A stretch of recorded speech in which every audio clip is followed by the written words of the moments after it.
નમસ્તે, આજે હું તમને ઈવીએમ મશીનમાં મહાનગરપાલિકાની ચૂંટણીમાં મતદાન કેવી રીતે કરવું તે સમજાવીશ. આ મતદાનમાં તમે વધુમાં વધુ 4 ઉમેદવારોને પસંદ કરી શકો છો. 1, 2, 3 અને 4, એ રીતે 4. ચાલો તો તમને સમજાવું મશીનમાં કે કેવી રીતે તમે ઇલેક્ટ્રોનિક વોટિંગ મશીનમાં મત આપી શકશો. આ ઈવીએમ મશીન છે. આ ઈવીએમ મશીનમાં વધુમાં વધુ તમે 4 ઉમેદવારોને મત આપી શકો છો. ઉમેદવારને પસંદ કરવા માટે એની નિશાનીનું સામે રહેલું વાદળી બટન તમારે દબાવવાનું રહેશે. તમે વધુમાં વધુ 4 ઉમેદવારો પસંદ કરી શકો છો.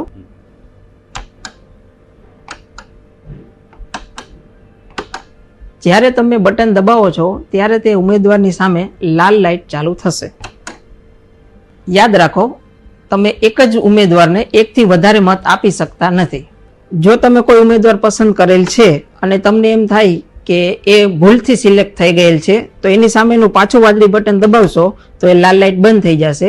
એટલે એ ઉમેદવાર કેન્સલ થઈ પછી કોઈ બીજા ઉમેદવારને તમે પસંદ કરવા માટે એની સામેનું રહેલું વાદળું બટન દબાવશો એટલે એ સિલેક્ટ થઈ જશે. એ રીતે તમારે 4 ઉમેદવારને પસંદ કરવાના રહેશે.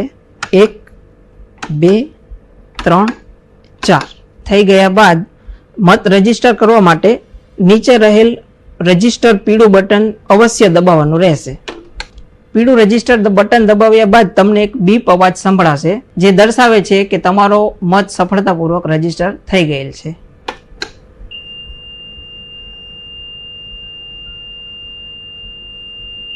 નોટા એટલે કે ઉપર પૈકી કોઈ નહીં. જો તમે નોટા દબાવો છો તો એનો અર્થ એ છે કે કોઈ ઉમેદવારને તમે પસંદ કરતા નથી. સુધી તમે રજીસ્ટર બટન દબાવતા નથી ત્યાં સુધી તમારો મત રજીસ્ટર થતો નથી. જો એકવાર તમે રજીસ્ટર બટન દબાવી દીધું પછી કોઈ પણ ઉમેદવારને પસંદ કરી શકતા નથી અને એ મત તમારો આખરી મત ગણાશે. તમારો મત તમારી શક્તિ છે, તેનો જવાબદારીપૂર્વક અને સમજદારીપૂર્વક ઉપયોગ કરો. શહેર ચૂંટણી અધિકારી અને કલેક્ટર જામનગર દ્વારા જામનગરના મતદારોને બહોળી સંખ્યામાં મતદાન કરવા અનુરોધ કરવામાં આવે છે.